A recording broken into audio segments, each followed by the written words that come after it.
It's all fun and games until someone loses an eye. No group knows this saying better than the children of the 80s. A decade known for the Rubik's Cube, Transformers, and everyone had Pac-Man fever. For this list, All Things Top 5 looks at the most dangerous kids' toys from the 80s that resulted in injury or death. It's a miracle any child from that decade survived into adulthood. Well, we'd like to show you another one of Mr. Mainway's products. It retails for $198, and it's called Bag of Glass. Number 5.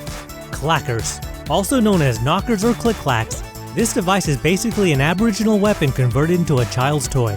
This toy consisted of 2 heavy acrylic gonads attached to a weighty string and had only one purpose: to be knocked together as quickly and as fast as possible. This resulted in a loud clacking noise that gave the toy its name. Hey, Milo, look! I can turn my butt into clacker balls! It's funny and sad. If swung too hard, the acrylic testes would shatter, sending broken ball bits into the air and getting lodged into the face or eyes. Clackers were officially banned in 1985. Everybody has a preference. Some guys like them round, and some guys like them thin, some guys like them tacky, some guys like them brand new, some guys like old balls. I mean, they're all different. In 2017, the toy was revived in Egypt and were popular among school children. It became famous under the name Sisi's balls, referring to the testicles of the Egyptian president Abdel Fattah al-Sisi. Police seized 41 clacker sellers and confiscated 1,403 of these toys, which they considered offensive to the government.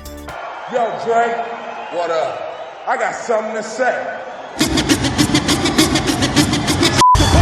We're not quite sure why anyone would find 2 balls slamming together entertaining. Never mind, we get it now. Number 4. Easy Bake Oven.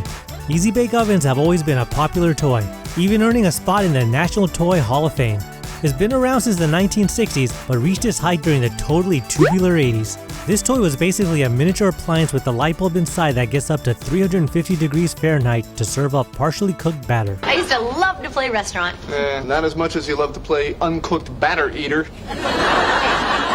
It is unreasonable to expect a child to wait for a light bulb to cook brownies. After 4 decades of burning children's hands, it wasn't until 2007 that Hasbro was forced to recall over 1 million of their plastic models after a design flaw allowed the oven to trap and severely burn children's fingers. One girl even had to undergo a partial amputation of her finger. The company has since released a newer version with an electric heating element instead of a light bulb. No more light bulbs? No more light bulbs. No more light bulbs? No more light bulbs. No more light bulbs? No! And just like Mommy's oven, because it runs on clean burning gas. Because that's supposed to be safer. Number 3. Lawn darts. It doesn't take much imagination to see why steel missiles with weighted skewers that could easily impale someone was a bad idea. Although the backyard game's cheerful packaging showed the whole family happily playing, it would have been more accurate to show little Timmy with a bandage wrapped around his bleeding skull. Just a flesh wound. Kids would throw them up in the air and see who would stand there the longest before it came back down.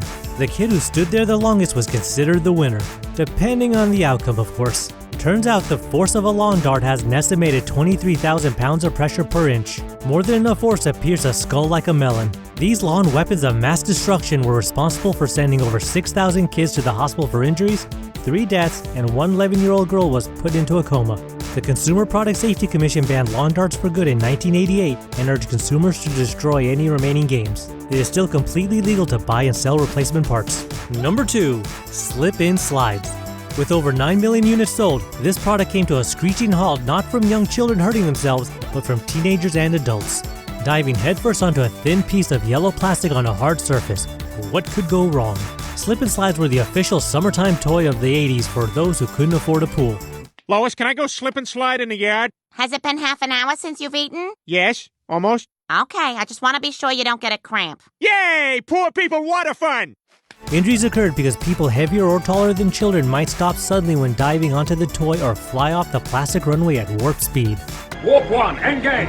The death peddlers at Whammo continued to sell the slip and slide throughout the 80s. Even if kids broke their toes on one of the stakes that secured the mat to the ground or punctured their rear on a rock hiding under the mat. And what happened when you didn't put enough water on the slip and slide?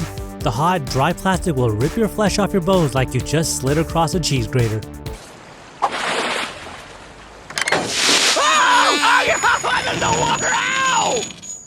Who's that? The CPSC has periodically reminded overgrown man-children to steer clear of backyard water slides. All right, party time. I brought the slip and slide.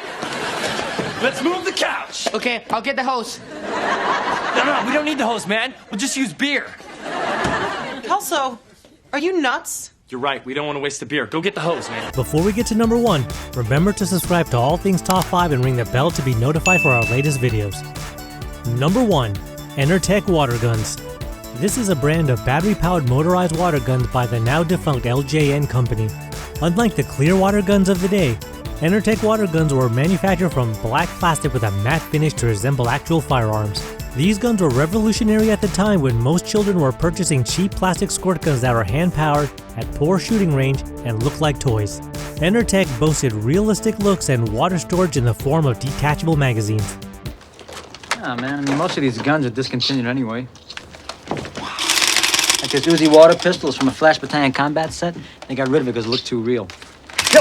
The end of Intertek's short-lived success was due to incidents in which law enforcement officers shot and killed children toting the toy guns, claiming to have mistaken them for actual firearms.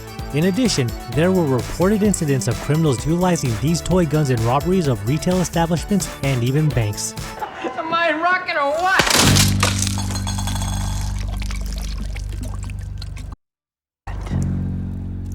Intertek voluntarily began manufacturing their guns with neon colors and a blaze orange cap on the tip of their guns. There's no way! Just the tips. What were we thinking? By this time, sales were declining and kids didn't want to buy toys that looked like neon vomit that the 80s became known for. Do you agree or disagree with our list? Are you a child of the 80s that played with these toys? Comment below and watch our other videos, and subscribe to All Things Top 5.